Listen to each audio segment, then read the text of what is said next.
It was a beautiful little city. I fell in love with it. Everything was wide open and rough and wild. The conditions for growing are really, really good in Richmond. Lots of sunlight, and it's not too hot. It's kind of a combination of industry and semi-rural landscape that most people remember. They would have vegetable gardens and a cow tethered out behind their home and walk up to McDonald Avenue to do their shopping.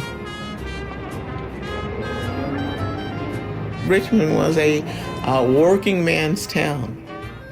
You had the Pullman coach refurbishing factories there. Standard Oil, the railroad, and later the Ford Assembly Building. Kind of a working class community. You had a diversity of ethnicities and races living in Richmond. Italian Americans and African Americans, a Japanese American population, Chinese population, Native American, Indian population, as well, of course, as Mexican American.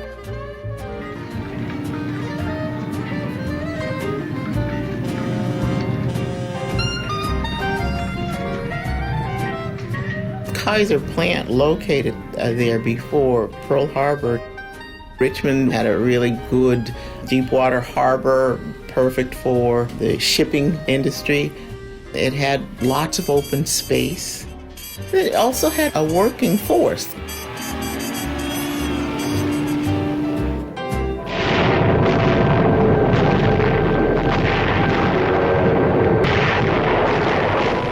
The attack yesterday on the Hawaiian Islands has caused severe damage. It was absolute horror.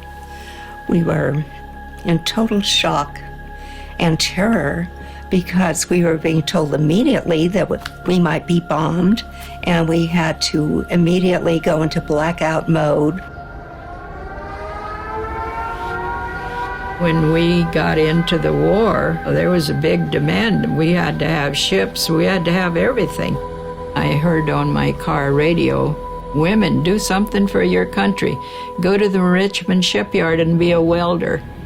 I had not the faintest idea what it was. I just knew that it was something that they needed done real bad, and I decided that that's what I was going to do.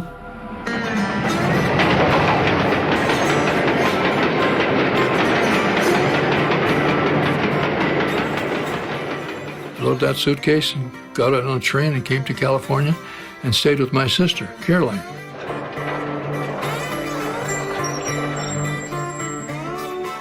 We all thought we could make money working in the shipyards.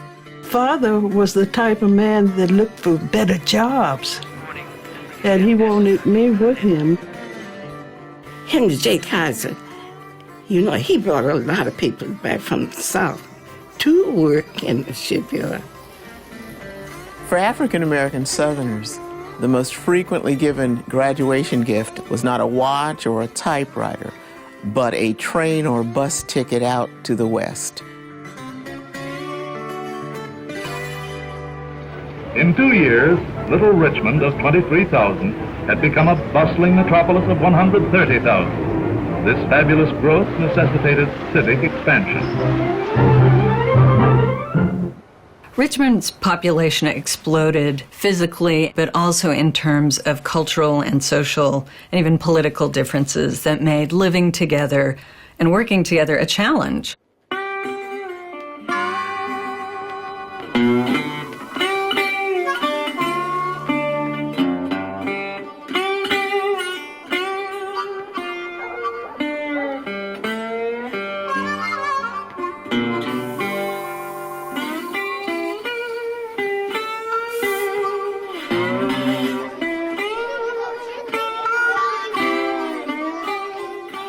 I remember always sleeping in crowded conditions. There wasn't enough housing for anybody.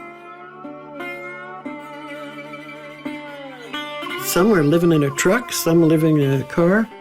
Everybody was taking in roomers. I had a roommate. I worked swing shift. She worked graveyard. We slept in the same bed.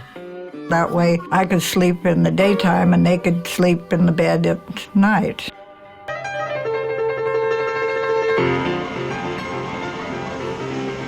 In downtown Richmond was just seething with people. Lots of people on the streets. I mean, like 4th of July or like Cinco de Mayo. Grocery stores were open 24 hours. Everything was open 24 hours a day during that time. Everything was moving. The energy was everywhere.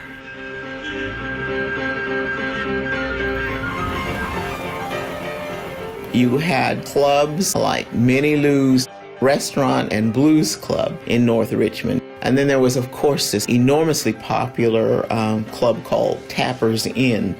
It was a nightclub, a blues club, and they had sort of in the back room the slot machines and card games and things like that. It was a busy, happening, good town. People had jobs, and there was optimism, and there was an energy. In addition to the shipyards, there were 55 other defense-related industries in Richmond, so there were workers moving in all directions. Everybody was working towards the same goal. We wanted to bring the boys home.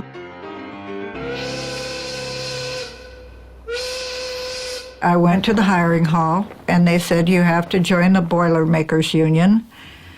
So I went there, and this man, stern, big, and said, we don't take any women or blacks. The next day, I went back to the hiring hall, and they gave me the same story, and I started crying. And there was a man sitting at a desk, and he says, go back up there. And they hired me.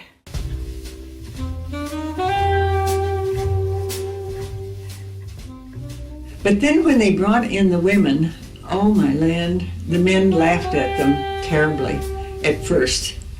You know, look at her walk, look at her. She doesn't even know how to hold a hammer. There were tensions in the workplace that related to both race and gender. There were people who said, I'm not going to work with a black person, and there were men who said, I'm not going to work alongside a woman. So we talk about unity during World War II, but there were lots and lots of bridges that had to be built. In the case of Kaiser, the labor unions, particularly the Boilermakers Union, began reluctantly to accept first women and then African Americans, men and women. The momentum to challenge Jim Crow that really launched the modern civil rights movement grew out of the WWII campaign, that African Americans pushed for victory over the enemies abroad, but also over Jim Crow at home. The Pittsburgh Courier really was behind launching this campaign for African Americans to challenge and defeat segregation, discrimination based on race, in housing, in the workplace, in schools. I went to Richmond High and was taught welding, and I worked at Kaiser's. But I never worked side by side with on the same ship with a man welding. I'll tell you what, the women were the best welders. If you give the woman the job, she goes and does that job until it's done right. It was like creating an embroidery in metal. I could point out that was a man's weld, and that was a woman's weld, because they look different. The men's isn't as uniform. We worked for hours and hours. We did twice work the men did. A new world shipbuilding record is set at one of Henry J. Kaiser's California shipyard. 24 days ago, just a keel plate. Henry Kaiser was a genius. He started one of the first health plans, and he started a place for people to live and things that people didn't have before. He developed the child care centers to accommodate the children needing care while their parents were at work.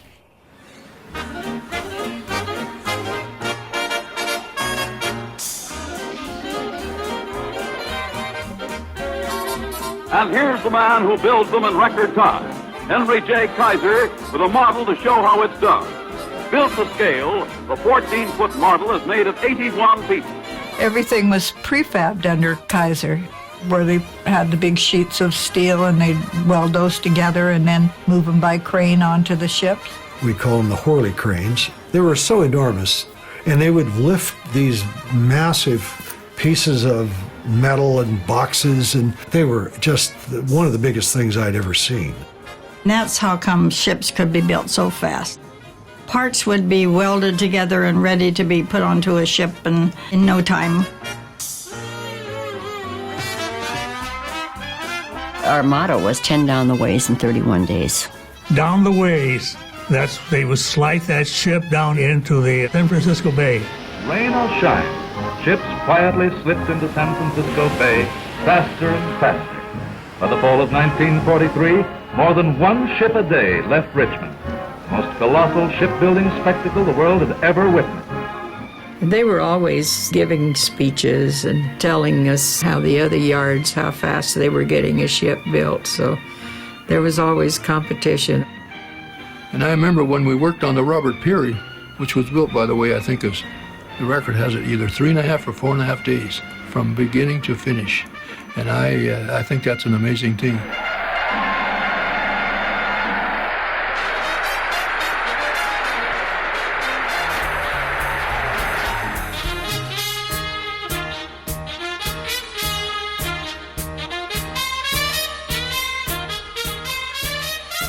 The launchings at Yard 1 and 2 were particularly festive occasions.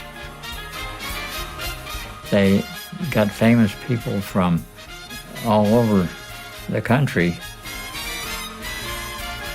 Ship would go sliding down the ways right after the champagne was cracked over the bow. Very ceremonial.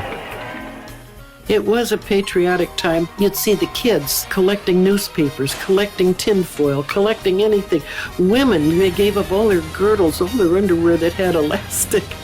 It really was the most wonderful time of coming together of the American people that I have ever lived through.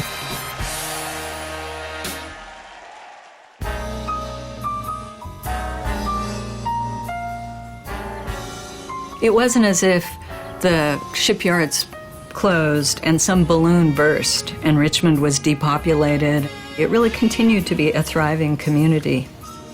Today, I think you have waves of newcomers who have that kind of vibrancy that those newcomers during the wartime had. Richmond, it was called the city that won the Purple Heart because of the amount of change and crowding in the war effort and turning out those ships in record numbers. Something happened in the small town of Richmond that people should be very proud of. I was very proud of myself that I worked in these shipyards. Proud of myself because I thought we were doing something for the war effort. From that point on, I always thought, I can do anything I want to do. If I set my mind to it, I can do anything. And that's how I've lived the rest of my life. This was the place to be. What sticks with me the most was how wonderful everybody was to each other. Very patriotic and pulling together, and it was just a good time. That's what makes the story so interesting, that these were ordinary people who did extraordinary things.